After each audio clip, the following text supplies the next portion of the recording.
When you want your spring break to feel like... and your kids' pool day to feel like... and your hotel bed to feel like... ooh, and room service to feel like... because at Hilton, hospitality feels like... Your cabana's ready. Would you like fresh towels? It matters where you stay. Book now at Hilton.com. Hilton, for the stay.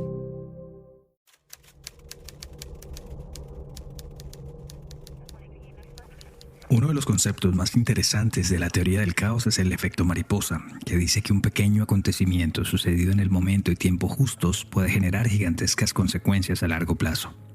El nombre de efecto mariposa fue acuñado por el matemático Edward Lorenz en los años 60, cuando era profesor del Instituto de Tecnología de Massachusetts, y el cual profundizó en su tesis titulada «El aleteo de una mariposa en Brasil puede generar un tornado en Nueva York». Y aunque en primera instancia se trató de un estudio meteorológico, la misma lógica de interrelación se aplicó posteriormente en la física cuántica, la filosofía y la ciencia, y la idea de que todo lo que sucede no es más que una elaborada y misteriosa cadena de sucesos, una larga secuencia de acción y reacción, nos persigue hasta hoy. Es decir, que si cometemos un error al solucionar un complejo ejercicio de matemáticas, el resultado siempre va a estar equivocado. Esa es la lógica. Si la trasladamos al sistema judicial, una errónea percepción de los hechos o una mala interpretación de una escena del crimen puede hacer que inocentes vayan a prisión y que los verdaderos responsables se salgan con la suya. Yo soy Luis Badel y en este episodio de Crímenes Bizarros hablaremos de Ellen Rae Greenberg, la única persona en el mundo que se ha suicidado, según el reporte oficial, propinándose 20 puñaladas, 10 de ellas en la nuca.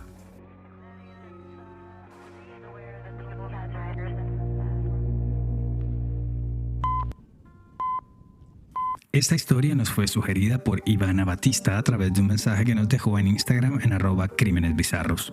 Ya lo saben, si quieren proponer un tema o saludar, @crímenesbizarros en Instagram, en Facebook y en TikTok. A Ivana y a todos los que nos han escrito hasta hoy, muchas gracias. Siempre será bueno saber de ustedes. Mi hija no se suicidó. Ellen Greenberg no se suicidó. Esa es la frase que como un apostolado repiten sin descanso Joshua y Sandra Greenberg desde el 26 de enero de 2011, cuando les informaron del trágico fallecimiento de su única hija, Ellen, de apenas 27 años. Ese día, a las 7 de la mañana, madre e hija hablaron por teléfono como lo hacían casi todos los días, durante el recorrido que hacía Ellen entre su departamento y la escuela Juniata Park Academy, donde se desempeñaba como profesora de chicos de primer grado. La conversación no tuvo nada de excepcional y los temas fueron los habituales, cómo estaba su papá, qué tal el trabajo y cómo avanzaban los preparativos para la boda. Apenas lo suficiente para conectar durante los 25 minutos que le tomaba el trayecto. El invierno del hemisferio norte estaba en su momento cumbre y justo para esos días el Centro Nacional de Informaciones Ambientales anunciaba una tormenta de nieve para el área triestatal de Pensilvania, Nueva York y Connecticut. No sería la primera de la temporada, así que ese miércoles había clases programadas normalmente. Sin embargo, con el pasar de la mañana y las noticias de una fuerte ventisca, tanto alumnos como profesores fueron enviados a sus casas antes de tiempo. Ellen estaba contenta por ese cambio de última hora. Se despidió de sus compañeros de trabajo, se subió a su coche y condujo hasta una estación de gasolina donde llenó todo el tanque de combustible. Al día siguiente tampoco habría clases y no se sabía cuál sería el impacto de la nevada que se avecinaba. Era la 1:26 de la tarde. Al filo de las 2, llegó por fin a su departamento ubicado en el condominio Venice Loft en Manayunk, el barrio de moda en Filadelfia, que compartía con su prometido Samuel Goldberg desde hacía 3 años. Ellen y Samuel tenían una vida tranquila. Apenas 6 meses atrás, en pleno verano del 2010, Samuel le había propuesto matrimonio en las playas de California y ella, encantada, había dicho que sí. Ambos eran jóvenes, con los trabajos que deseaban y se presume felices y satisfechos por dar el siguiente paso en su relación. La nieve ya caía copiosamente ese día y los novios la contemplaban desde el amplio ventanal de la sala de su departamento. Según datos de la investigación, así estuvieron hasta las 4:50 de la tarde de ese 26 de enero, cuando Samuel, de 28 años, dejó el departamento para ir al gimnasio del condominio a hacer algo de ejercicio. Al menos así quedó registrado en las cámaras y en los sistemas de seguridad del edificio, ya que para operar los ascensores y abrir las puertas de las zonas comunes había que usar un fob, una suerte de llavero electrónico. Ellen se quedaría en casa preparando algo de comer y confirmando con sus allegados si habían recibido la invitación electrónica para su boda. La investigación diría después que el último mensaje de texto de su móvil salió a las 3:47 de la tarde, mientras que la última actividad en su portátil quedó consignada a las 4:46. Exactamente 30 minutos después, a las 5:26, Samuel Goldberg salió del gimnasio de su edificio, subió por el ascensor al 6º piso y se dirigió a su departamento, el 603, pero no pudo entrar.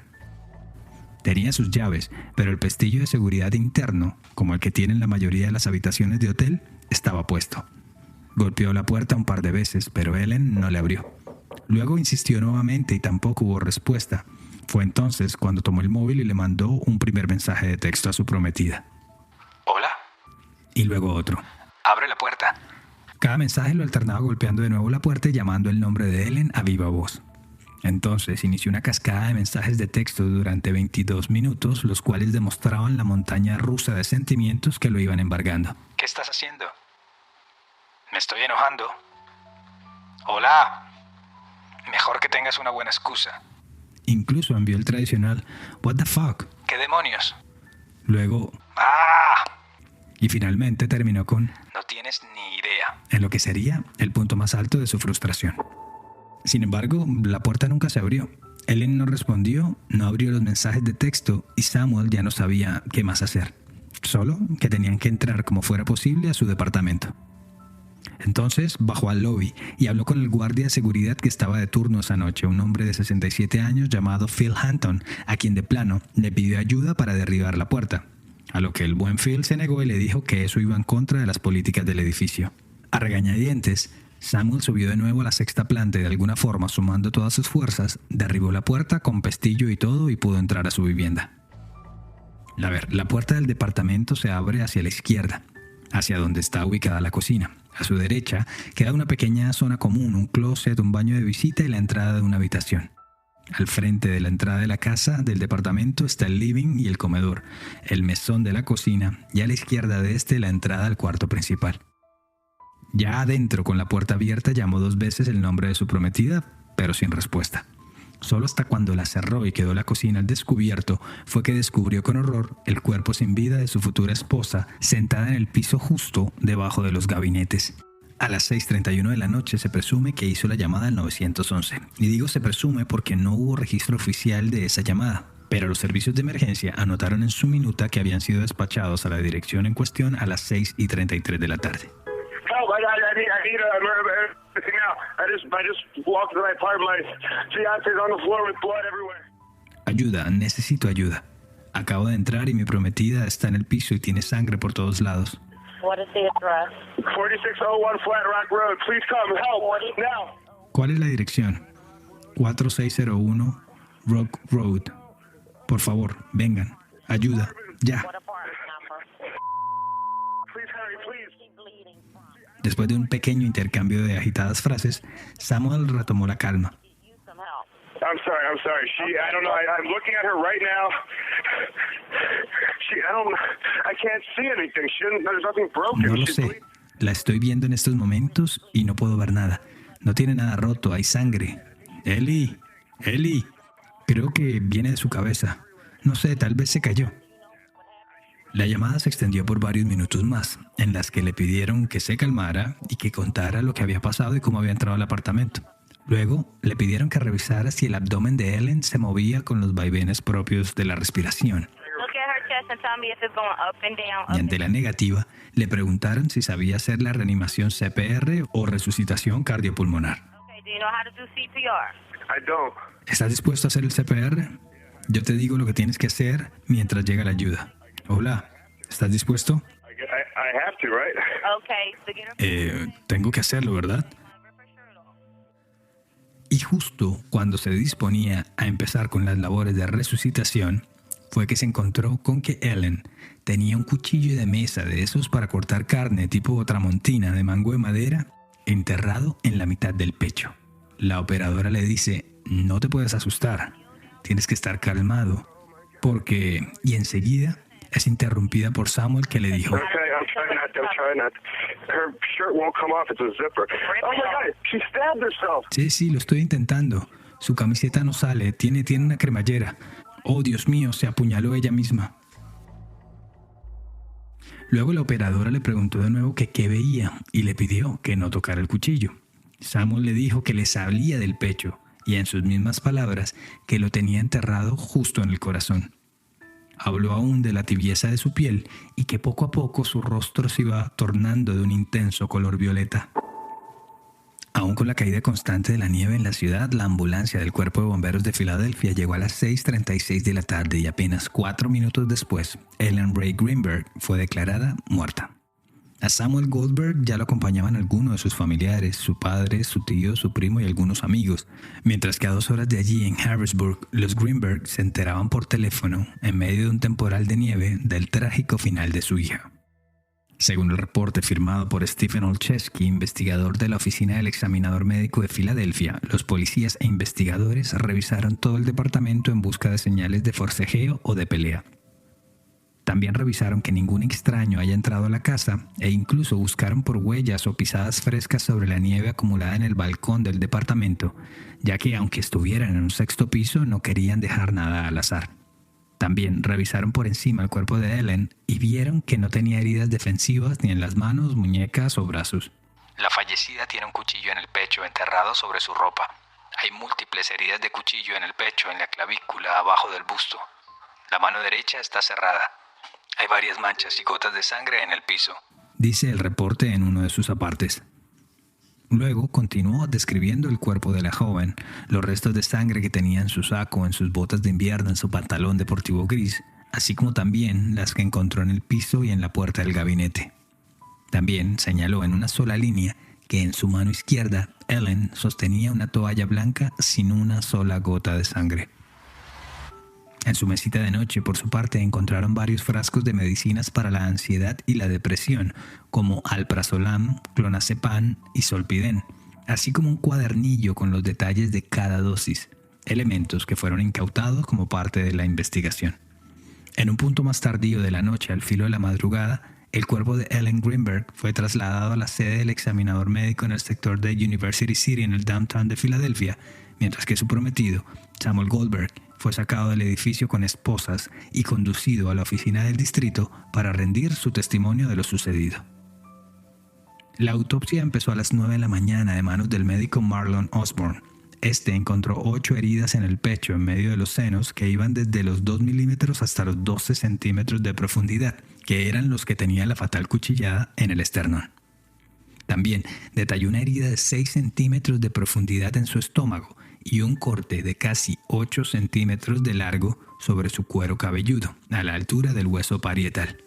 Otro dato para nada menor es que la joven presentaba varios hematomas, al menos una quincena de ellos en varias partes de su cuerpo, brazos, antebrazo, piernas, abdomen, abro comillas, en diferentes estados de sanación, cierro comillas, lo que permite indicar que surgieron o fueron ocasionados en diferentes días antes de morir. Lo cierto es que ante semejante contundencia de lesiones, Osborne concluyó que la causa de muerte había sido homicidio. Y en ese momento fue cuando las cosas empezaron a ponerse muy turbias.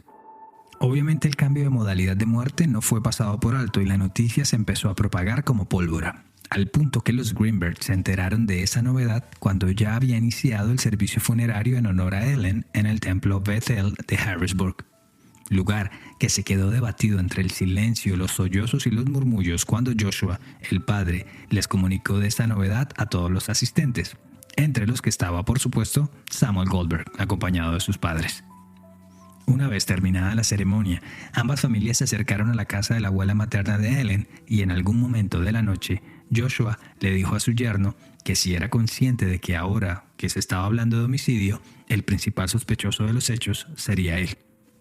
Esto generó que el novio se descompensara y se pusiera a llorar sin consuelo mientras era contenido por sus padres. A ver, su suegro no le dijo nada que no cupiera en la lógica de este tipo de casos, por más perfecta que haya sido su relación. Pero sin duda ese comentario minó esa relación intrafamiliar, al punto que los Goldberg no asistieron a ninguno de los 7 días del Shiva, ese periodo de duelo de 7 días observado en el judaísmo que siguen después del fallecimiento. De cierta forma, los Greenberg enterraban a su hija, pero con la noticia del homicidio les nacía una esperanza en dar con el responsable de los hechos. De vuelta a Filadelfia, la policía solicitó una orden de allanamiento, ya que como originalmente la escena fue tratada como si hubiese ocurrido un suicidio, nunca hubo eso de revisar las huellas, analizar el recorrido de las salpicaduras de sangre o iluminar con luz negra para ver si había más rastros del vital líquido en el piso. El día 28, el apartamento 603 fue revisado por las autoridades y fueron confiscados para análisis posteriores ropas, muestras de sangre, otros cuchillos de la cocina, un anillo de diamantes de la fallecida y un container de plástico, entre otras cosas. Pero acá es cuando ocurrió uno de los giros más extraños del caso. En el reporte del allanamiento no hay anotación del teléfono móvil ni de los computadores de Ellen, y la razón es muy sencilla. Curiosamente, el día anterior, mientras toda la atención se enfocaba en la autopsia de la mujer, un tío de Samuel, llamado James Schwartzman, se dirigió al departamento de la pareja. Al llegar allí, habló con Melissa Ware, la manager, y le pidió permiso para ingresar a la unidad y retirar un traje de Samuel, ya que éste lo necesitaba para usarlo en el velatorio. Acá hay que decir que James Schwartzman no era cualquier hijo de vecino. Era un respetadísimo abogado de la ciudad, muy conocido en los ámbitos judiciales y que además había sido por años fiscal del distrito. No obstante, antes de proceder, la encargada del edificio llamó a la policía y les preguntó que si estaba bien el ingreso del familiar de Samuel. A ver, apenas 24 horas atrás había sido encontrado el cuerpo sin vida de la chica y todo estaba tal y como lo habían dejado los investigadores. Los uniformados le dijeron que sí, que claro, que no había problema. La escena no era considerada una escena de crimen, no había sido un homicidio, sino un desafortunado suicidio. A lo que la mujer le retrucó: bueno, ¿y qué hacemos con la sangre y las manchas? Fue entonces cuando le recomendaron los servicios de Crime Scene Cleanup, unos limpiadores profesionales de escenas del crimen, quienes muy diligentemente hicieron su trabajo y dejaron todo tan limpio que parecía un departamento modelo. Aquí podemos decir que en aras de proteger a su empleador, la encargada del condominio lo grabó absolutamente todo. Cómo estaba el departamento antes, cómo quedó luego de las tareas de limpieza y finalmente lo grabó a Schwartzman retirando no solo el traje, sino también el celular y los ordenadores de la fallecida. Por supuesto, con el tema del departamento siempre ha quedado un sinsabor para los Greenberg, pues no entendieron ni entienden a día de hoy cómo fue posible que la policía haya pedido una orden para allanar el inmueble cuando justamente ellos un día atrás habían autorizado la limpieza del mismo. Obviamente ya cualquier pista relevante o simplemente cualquier pista habría sido borrada profesionalmente por el grupo de limpieza. Y dos, solo se enteraron varios meses después que el móvil de su hija y sus portátiles cayeron primero en manos de la familia de Samuel y no en la de los investigadores, como dictaría la lógica de la cadena de custodia. De regreso al caso, el alivio que la causa de muerte haya sido descrita como un homicidio duró muy poco. En un hecho casi inédito, un día después de ese dictamen, es decir, el 29 de enero, un portavoz de la policía de Filadelfia desestimó la opinión experta de los médicos y forenses y dijo públicamente que ellos, la policía, seguía inclinándose por la versión del suicidio y abrió una veta hasta entonces insospechada, como lo era la salud mental de la joven maestra. Tras rápidas entrevistas con sus allegados y familiares, la policía confirmó que Ellen estaba teniendo ataques de ansiedad y estrés y por ello había buscado ayuda profesional. Su madre, sus amigas más cercanas y hasta sus compañeras de trabajo sí afirmaron que la futura boda a realizarse en agosto próximo y su trabajo de profesora la estaban estresando. She had told me in a text message that the doctor had put her on medication. She had said Una de sus amigas, Erica Hamilton, le dijo al canal Oxygen que en una de sus últimas conversaciones, Ellen le había dicho que la doctora le había recetado medicamentos y ante la pregunta de que si se sentía mejor, ella le dijo, she replied, so much better. Es decir, muchísimo mejor. Debbie Schwab, una de sus primas, diría en el Philadelphia Inquirer que la joven pasó de ser una de las personas más felices que había conocido en el mundo a otra llena de ansiedad y de temores. Y si a eso le sumamos que entre los efectos secundarios de los medicamentos que fueron confiscados por la policía en el departamento se encuentra el suicidio, pues ahí ya había más elementos para validar esa hipótesis. Pero, ¿tan estresada o tan medicada como para quitarse la vida? Eso no se lo creía nadie. Los investigadores contactaron entonces a la psiquiatra que la atendió, la doctora Ellen Berman, con quien la joven había tenido 3 sesiones, y su opinión fue contundente. Si bien es cierto que estaba estresada con la boda y el trabajo, nunca mostró tendencias suicidas y así lo dejó consignado en su historia clínica. Y 2, que la joven nunca manifestó nada negativo en contra de su futuro esposo, sino que por el contrario, parecía que se iluminaba el rostro cuando hablaba de él. La última sesión entre la psiquiatra y Ellen fue el 19 de enero, es decir, una semana antes de que la joven muriera. Pese al testimonio de la doctora y a su historia clínica, los investigadores seguían alimentando sus conjeturas en torno al suicidio, que estaba ansiosa y deprimida, que además estaba encerrada en su apartamento y no había forma de que alguien pudiera entrar, que tampoco tenía heridas defensivas y que nada en la casa estaba desordenado o daba muestras de un forcejeo o una lucha con un extraño. Además, comprobaron que en el cuchillo que estaba en su pecho solo había ADN de ella misma. De igual forma, ante la gran cantidad de cuchilladas, ellos afirmaron que las heridas leves fueron producto de la duda o de esos primeros intentos en hacerse daño, y que la mejor forma de probar esa teoría era contratando los servicios de expertos en neuropatología para determinar si en las heridas profundas de la nuca se había alcanzado a lesionar la médula espinal. ¿Por qué? Porque de haber sido así, era muy probable que el cuerpo se haya adormecido o que haya perdido sensación, y la joven hubiese seguido agrediéndose insistentemente hasta perder la vida.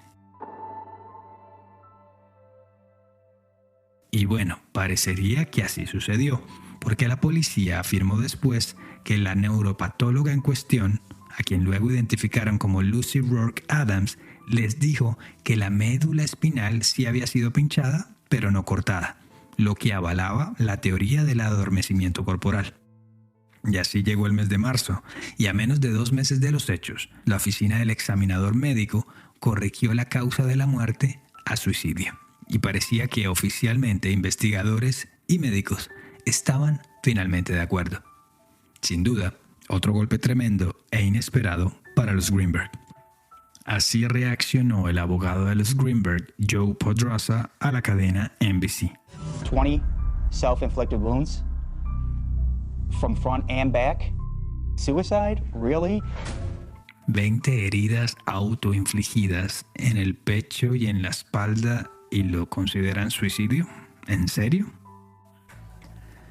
Como se dan cuenta, este caso ya tiene más de 10 años y aunque parezca que está cerrado, entre comillas, los padres de Ellen, Joshua y Sandra literalmente no han parado de trabajar para que se cambie la causa de muerte en el reporte oficial y se reabra la investigación. Y esa lucha incluye demandas a la ciudad, a funcionarios y a otras autoridades. Con la ayuda de reconocidos expertos forenses, detectives y abogados, han venido recopilando nuevos elementos y nuevas pruebas que buscan un cambio en la postura oficial. A continuación enunciaremos las más relevantes. La primera, entonces, era refutar la teoría del suicidio. Para eso se apoyaron en el patólogo forense Cyril Wecht, un distinguido especialista en el sistema judicial de los Estados Unidos, quien adquirió notoriedad por refutar la teoría oficial de la única bala en el asesinato del presidente John F. Kennedy en 1963. Tras un año de análisis con el caso de Ellen, Wecht dijo en 2012 que no entendía cómo se había clasificado como suicidio. Según su reporte, era bastante improbable que las heridas de la nuca y la espalda, por ejemplo, hubiesen sido autoinfligidas. Y un detalle no menor es que antes de realizarse un corte de enterrarse el cuchillo, por lo general se quitan la ropa y no se apuñalan sobre ella, como en efecto ocurrió con el cuerpo de Ellen. Y si vemos las cosas con un poco más de cabeza fría, hay 2 elementos cuando menos llamativos. Uno, que si ella venía pensando y tenía la idea de quitarse la vida, entonces ¿para qué llenó el tanque de combustible cuando salió de trabajar ese día antes de llegar a su casa? Y 2, que pareciera que la muerte la encontró a Ellen mientras hacía una ensalada de frutas, ya que según las fotos del caso en la mesada se puede ver una naranja cortada por la mitad, a un lado de un melón cantaloupe y un colador con arándanos aún húmedos. Volviendo a las heridas, hubo otro detalle que realmente es difícil explicar como nadie se dio cuenta antes, y lo notó Tom Brennan, el investigador privado contratado por los Greenberg. En las fotos del cuerpo se puede ver un hilo de sangre seca sobre su mejilla que va desde la nariz hasta su oreja izquierda, lo que invita a pensar que para que la sangre hubiese dejado ese rastro, la joven había tenido que estar acostada sobre su espalda. Pero no, cuando la encontraron los bomberos paramédicos, la joven estaba sentada. Así que en contra de la fuerza de gravedad, la sangre de su nariz no fluyó de manera vertical, sino horizontalmente. En palabras de Guy DeAndrea, un investigador de la oficina del fiscal del distrito de Filadelfia que revisó el caso de nuevo en 2015, no hay que ser un patólogo para poder apreciar ese detalle. O ella cambió de posición por sí sola, o alguien la movió. Interesante, ¿verdad? O si no, volvamos a la llamada del 911 que hizo Samuel Goldberg cuando descubrió el cuerpo de su novia. Allí, mientras le describe la escena, le dice que la encontró acostada de espaldas. Pregunta qué le hace la funcionaria de nuevo y él le dice que sí, que en efecto está acostada. Además, varios de los expertos coinciden en afirmar que la cantidad de sangre encontrada en el lugar no correspondía al número de heridas en el cuerpo de Ellen, sobre todo si se tiene en cuenta que varias de las cuchilladas fueron hechas en zonas con mucho flujo sanguíneo. Ante la tan mencionada ausencia de heridas defensivas, el detective Brennan también planteó la hipótesis de un ataque blitz, un concepto militar que habla de una ofensiva tan rápida y quirúrgica en la que la víctima no tiene tiempo de reaccionar. Y el último punto de las teorías oficiales que fue rebatido por el equipo de los Greenberg fue el del pestillo bloqueando la puerta desde adentro. Y para eso solo tuvieron que buscar en YouTube para encontrar decenas de videos que enseñan cómo abrir ese tipo de cerrojos desde afuera, con hilos, tarjetas de crédito y hasta con el cartelito de no molestar que cuelgan en las puertas de los hoteles. Como ya dijimos, los Greenberg han sido bastante críticos de todo el manejo de las autoridades y han acusado siempre una mala investigación. Así le dijo Sandra, la madre de Ellen, a la cadena CBS.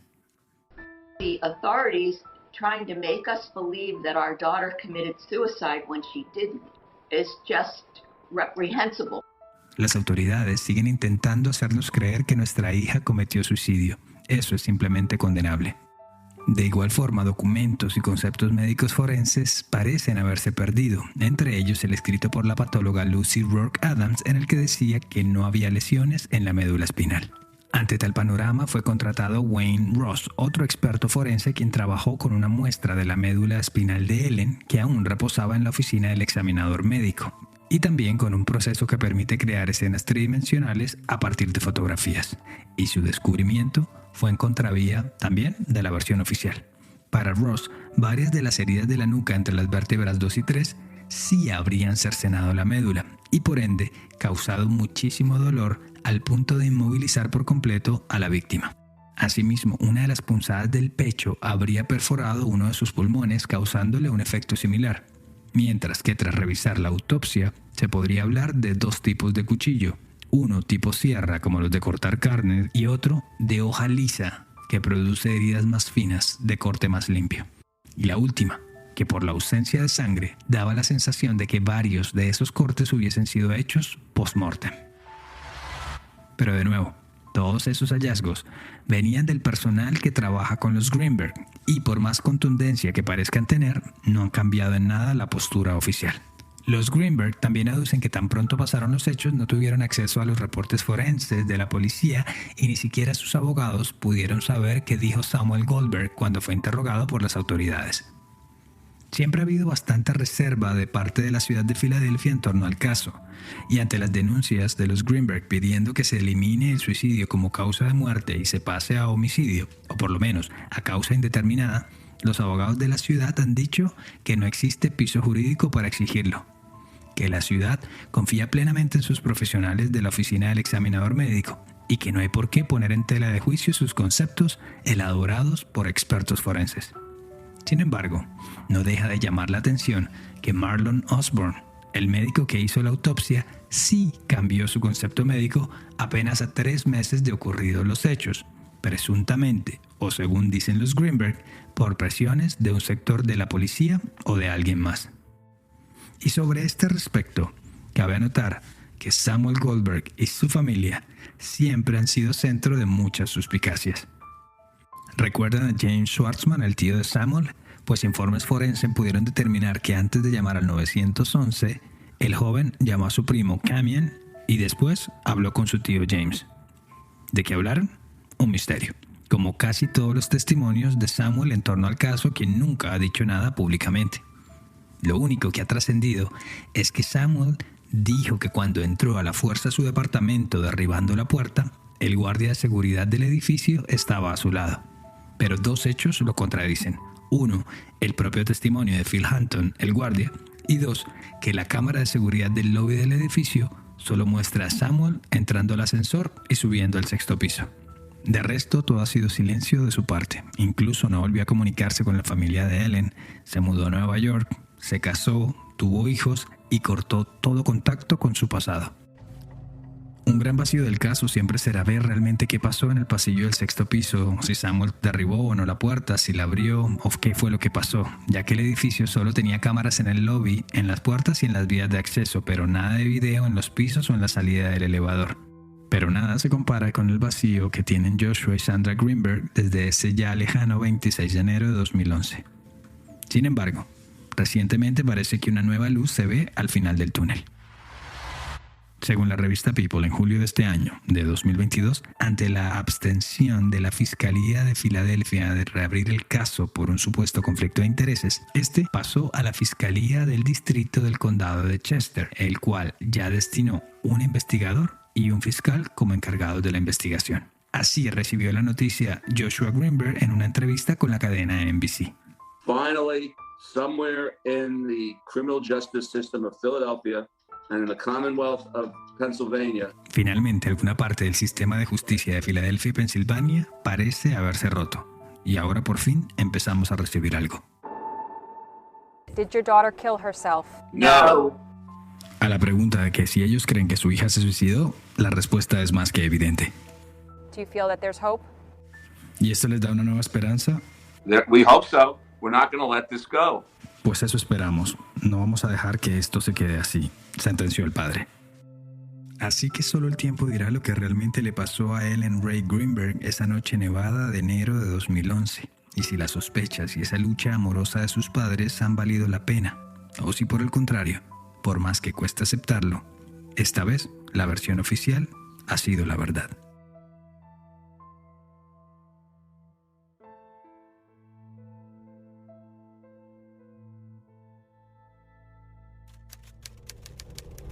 Gracias por llegar al final de esta edición de Crímenes Bizarros, un podcast de Iguana Media. El episodio de hoy fue escrito y producido por mí, Luis Badel.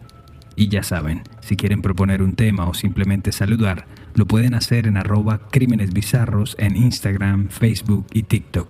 Siempre será bueno saber de ustedes. Nos escuchamos a la próxima. Para mayor información sobre el tema de hoy, visita iguanamedia.net.